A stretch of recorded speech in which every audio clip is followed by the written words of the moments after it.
It's the 2010s. You're sprawled on the couch, a bag of Doritos by your side, bashing buttons with those pudgy, stinky hands of yours, getting every bit of Bruh. that fine Dorito dust into every nook and cranny of that poor controller. You chain combos in Devil May Cry, or carve through demons in Dante's Inferno. This was the raw, unfiltered joy of action games. They didn't need to be anything more than just a damn good time. Fast forward to 2025, and I picked up a game. Evil West. It came out a few years back, and it brought that nostalgia back. It is a love letter to the linear over-the-top action games we lived for. The games, it felt so video gamey. It feels like it was ripped from a GameStop midnight launch when they had them. Good times. I really miss them. So, welcome to Evil West, a game that feels like it was ripped straight out of the Xbox 360/PS3 era and given a shiny new coat of paint for 2025. It reminds me of the linear no-nonsense action games that used to dominate the industries. Games like Dante's Inferno, the old God of War, even Van Helsing.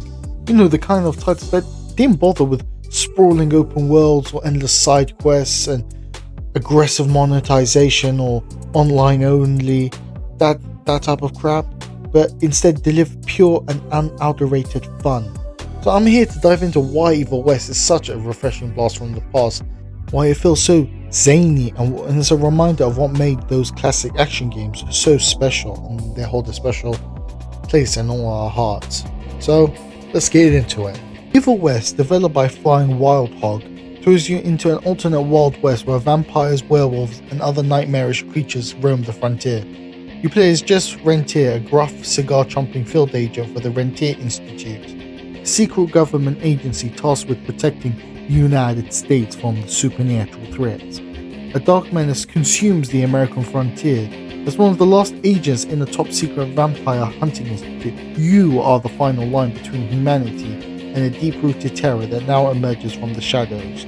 Rise up to become a Wild West superhero, eradicate the vampire threat, and save the United States of America.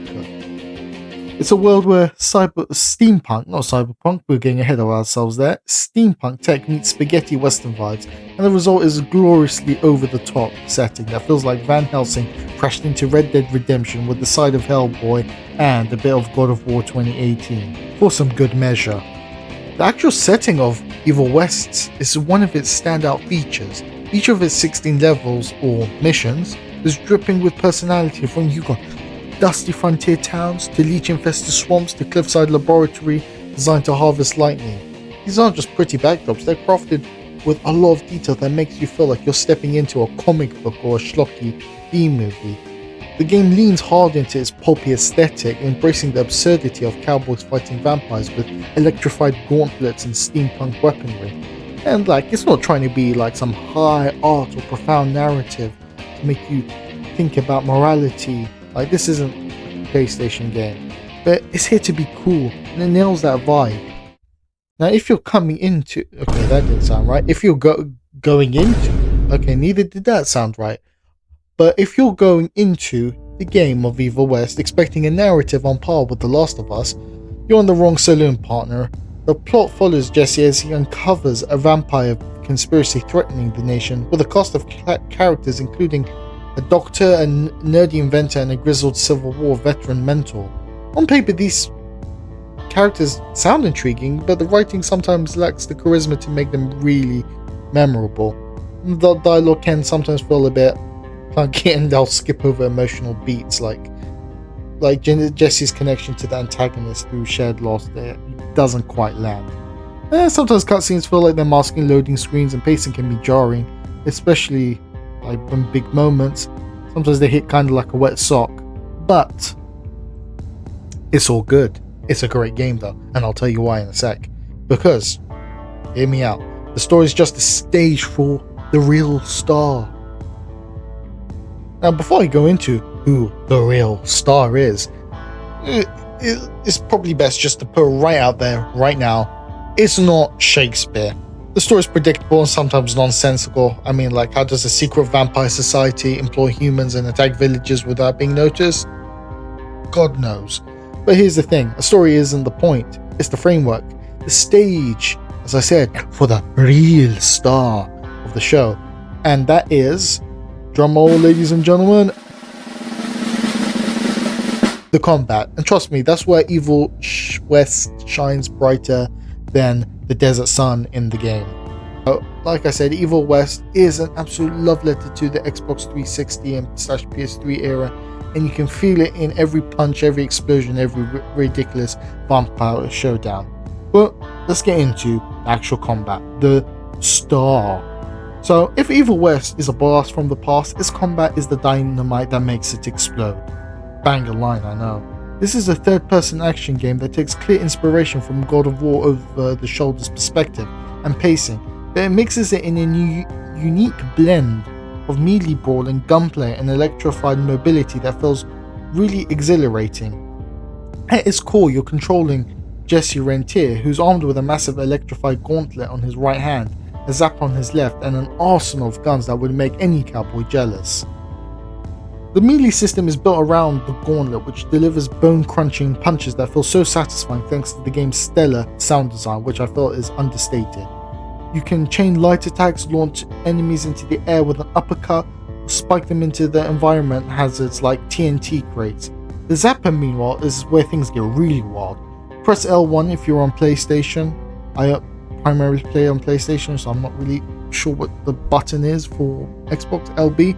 Anyway, you can counter enemies, pull them towards you, or my personal favorite, turn into a lightning bolt and zip across the battlefield to any enemy in sight.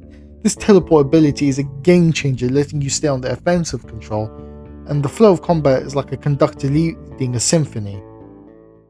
Then there's the gunplay. Oh man, Evil West gives you a suite of weapons, each with a unique role. Your 6-shooter for perfect quick shots and juggling enemies in the air. The Rentier rifle is a precision tool, especially when upgraded to have lightning infused bullets or transform into a railgun. God knows why, it's just so good, y'all. The shotgun, oh, pure chaos. Stuns big enemies, obliterates smaller ones. You also got a flamethrower, oh my god, a crippling rod for crowd control, and dynamite. Oh, this is too much, it's too much winning, and dynamite that can turn into a lightning tornado. The catch? All weapons work on a passive cooldown system. No active reloading here, which forces you to think strategically about when you use each tool. But what ties it together really quite nicely is the progression system. So as you level up, you can earn points to unlock new melee abilities like phasing between punches or boosting your super state to make you even more unstoppable. Guns are upgraded separately using cash and blueprints found in levels or missions, letting you prioritize playstyle. Want a railgun that obliterates enemies? Go for it. Prefer a shotgun that stuns everything in sight? You can do that too. The system isn't overly complex, but it's satisfyingly flexible, and every upgrade feels meaningful, which I really do appreciate. After seeing like these Netflix UI type screens with so much going on in just like the left on the right, left, right, everywhere, it just makes you feel confused and overwhelmed, and it's really surprisingly simple and plain, and it's just so fun. So what elevates the combat is the enemy design. Evil West throws a diverse roster at you. Zombie, like, oh my god, can you shut up? Everyone, my phone just went off. So let's just rewind back. What elevates the combat is the enemy design. Evil West throws a diverse roster at you. Zombie-like leeches, human vampires follows, tentacle-headed brutes, floating wasps, and even a bee queen that buffs her allies.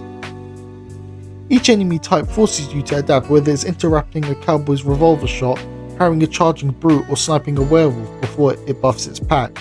The game introduces new enemies and combinations at a steady pace, keeping encounters fresh and challenging. And when you hit that perfect combo, zapping an enemy, juggling them with your revolver, and finishing with a shotgun blast, it feels like you're starring in your own action movie.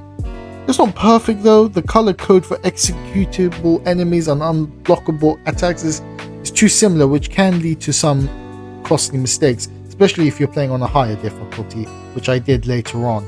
The super state shares an energy meter with other abilities which feel restrictive on harder settings, and some weapons like the crossbow feel underpowered compared to the rest of your arsenal, but these are minor gripes. And so we've talked about the combat, which in my opinion is the strongest part of the whole game. And back in the PS3, Xbox 360 era, these types of games were everywhere. You'd load into a level, fight some enemies, watch a flashy cutscene, and then you just move on to the next game. You would it was just so much simpler. I'm not going to go into reasons why, because that's not what the video is about. But Evil West captures that vibe perfectly.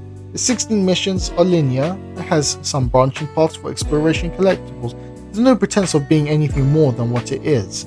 It's a focused, action-packed experience. The level design is unapologetically old school. You swing across ledges, solve light puzzles, fighting in arena-style combat zones. It's simple, almost quaint, but it works because the combat is engaging. And then when it comes to loot and stuff, you have the hidden chest with cash, blueprints, and you got the perks that reward exploration, giving you a reason to poke around if you want to.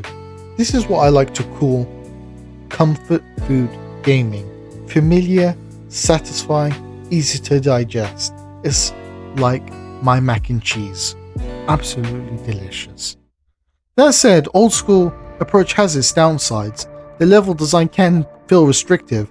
Jesse can't cross gaps or climb obstacles unless they're explicitly marked as waypoints. And enemies are invulnerable until you enter a designated combat arena, which feels artificial. Checkpoints sometimes force you to rewatch unskippable cutscenes, which is a pain on high difficulties where death is frequent. The game's insistence on throwing waves of fodder enemies into boss fights can feel more annoying than challenging, especially when you're already juggling with a tough opponent. And with my mac and cheese, I think I'm a bit lactose intolerant, so yeah, that has its downsides too. But where Evil West modernizes the formula is in its technical polish.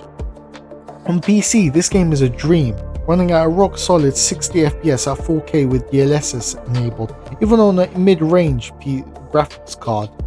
And even PlayStation 5 and the Xbox Series X, the visuals are stunning with very detailed character modules. Like, you can count the pores on some of the characters' faces. You've got the environments and the dynamic lighting that makes the nighttime's levels pop. But even in the day, like shooting up the saloon at the beginning of the game, the way the shadows are and the sun, it's just really cool. And the sound design, as I mentioned previously, is equally impressive. Every punch lands with a satisfying thud, and enemy attack cues are clear and distinct, helping you to stay aware in chaotic fights. Even on Steam Deck, surprisingly, it's playable at 60 FPS with some tweaking though. But overall, on all platforms, it plays really well. And it's got replayability value with that. The game offers a full co-op, letting you play through the entire campaign with a friend, which sounds like a blast for anyone who loved the co-op Resident Evil 5, which I indeed did. You got the multiple difficulty modes, including a permadeath option, and you can experiment with different upgrades, keeping things fresh. It's not a game you'll play forever, but it's one you probably at times want to revisit when you're craving something simple and fun. I think why I'm so over the moon and gushing about Evil West is just, it sort of brought me back to an era of action games that didn't need to be the next big thing to be great. They didn't need to be revolutionary, they didn't need to be pushing boundaries. They just needed to be fun, polished, and confident in their own identity. Flying Wild Hog has crafted something that feels like it could have launched alongside God of War 3 or Dante's Inferno, but it has the technical polish of modern day gaming. It's a game that celebrates the joy of being a video game, feeling video gamey, from its crunchy combat to its schlocky story to its vibrant comic book world. Is Evil West perfect? No, the story's forgettable, its level design can feel dated, its dialogue can feel really cheesy at times and a lot of cheesiness, and some design choices like the unskippable cutscenes and annoying enemies hold it back. But I think these flaws are definitely lessened in the face of its strengths, and that is the combat system that is very satisfying, and it's just such a vibe that's pure. This is a game that knows what it is and it delivers it. So if you've been craving a return to the days when games were about punching monsters and look cool doing it without it being deep, Evil West is one of your tickets. So I would say grab it on a sale, look and just load your 6-shooter and dive right into it. It's not here to change the world, but it's here to remind you why you fell in love with video games in the first place, most likely. This has been your host Chickadeus, and I hope you really enjoyed this video. I know I had a lot of fun making it. So hit that bell notification, subscribe, give it a like, share, and it helps more than you know. And I'll see you next time. Chickadeus signing out. Peace.